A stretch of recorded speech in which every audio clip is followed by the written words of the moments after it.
Good morning, good morning, good morning, everybody. It's that time again for another early morning crypto talk.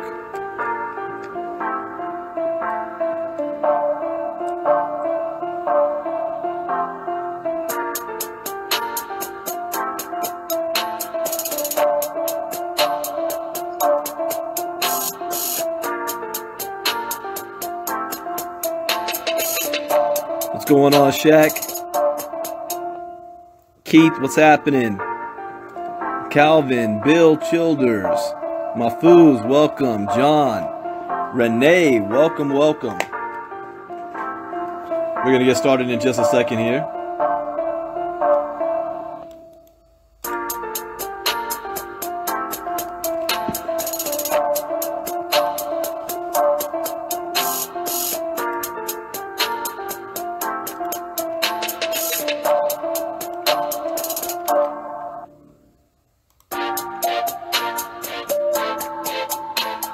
Early morning crypto talk on a Monday morning. How you guys doing? What's going on, Jason?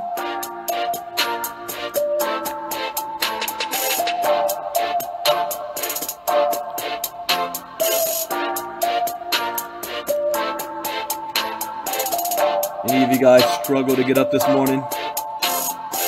Bonjour, Robin. Had a hard time getting your week started on this Monday morning? I remember those days. It's a beautiful day here in California. It's going to be like 81 degrees today.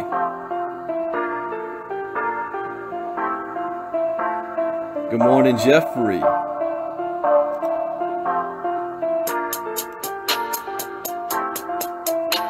I've been off the grid for a couple of days now. Busy doing work this weekend. And I didn't realize, you guys really love these Facebook Lives. Right? You guys love them. I had somebody shoot me a message, hey, you haven't done a Facebook Live in a couple of days. I'm getting withdrawal. No, I'm like, I'll be right back at it. Good morning, Tanya. If you guys like my Facebook Lives, give me a thumbs up. Give me a heart. A love. Let me know you actually like and appreciate these things. You're like, when's the next one? When's the next one? It's coming Monday morning. It's frozen solid there in Canada. I bet. I'll be thinking of you in 80 degrees today here in California. All right, we're going to start with some international news because this is big, and we have to pay attention to what's going on overseas because it can always set a precedent for what's going to happen here in the United States. The United States already has the Fed coin ready to go. It's already ready to go. They're just waiting to pull the trigger and trying to figure out how. I already predict there's either two ways that the Fed coin will come into existence.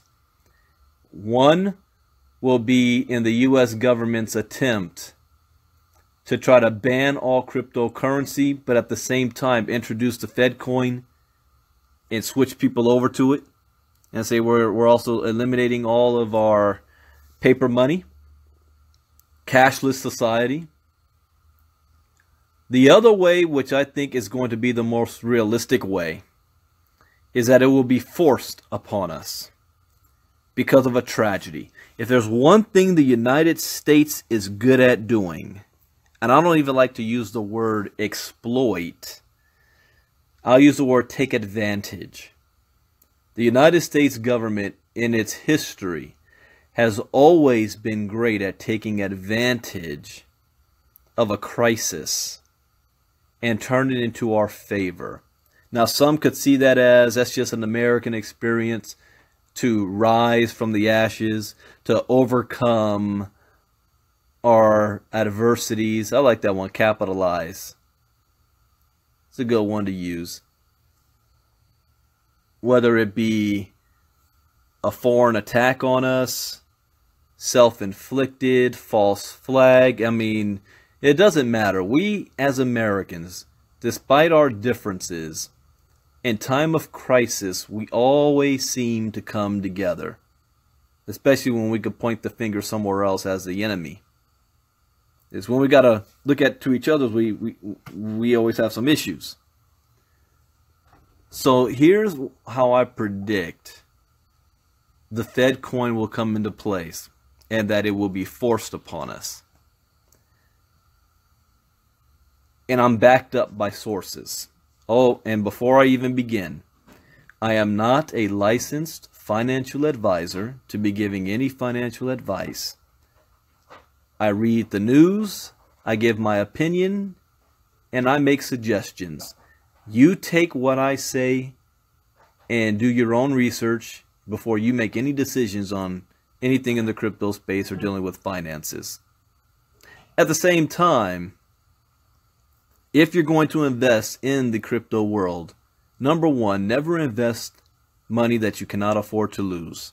Number two, when you do invest, have a plan to get your return on investment back as fast as possible. And then number three, focus. Have a game plan of where you're going to be 30 days, 60 days, 90 days from now. Stick to it and don't get distracted. You have limited resources.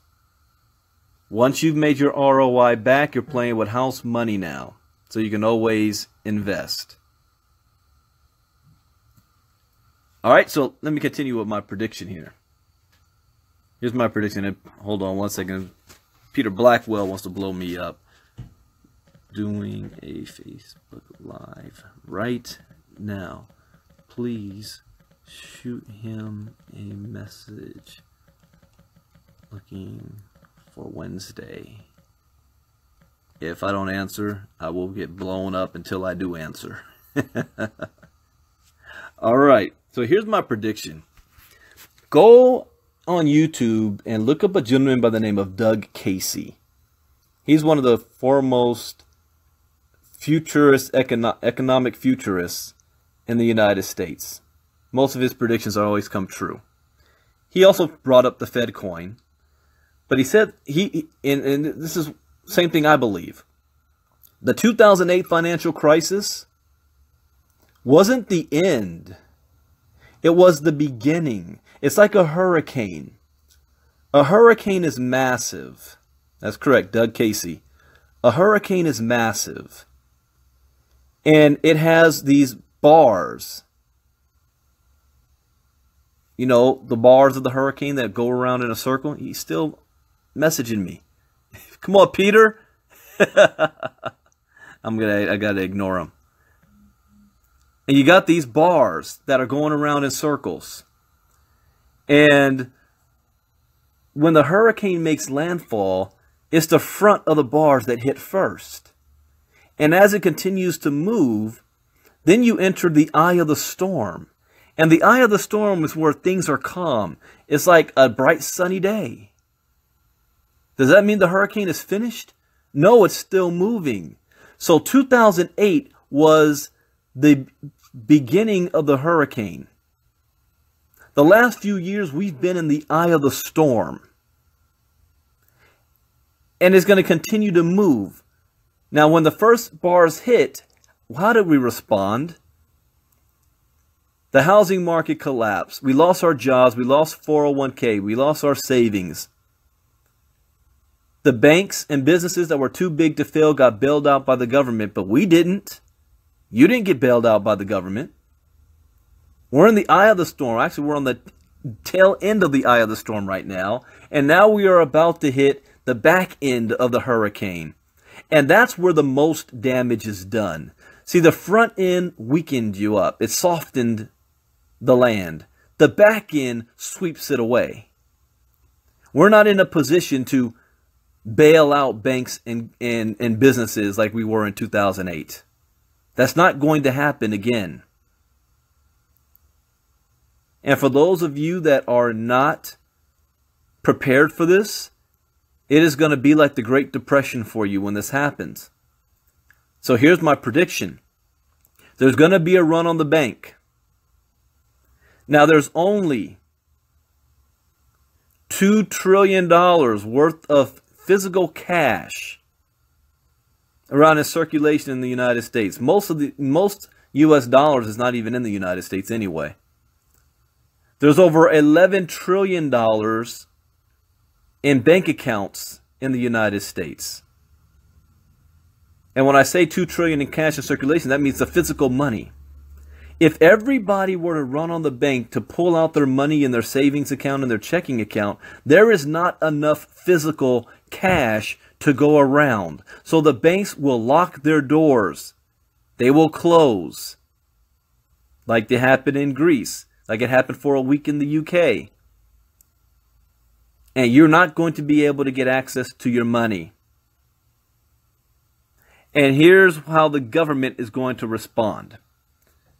They're going to call it a state of emergency. They're going to say, you know what? We're going to get rid of cash altogether.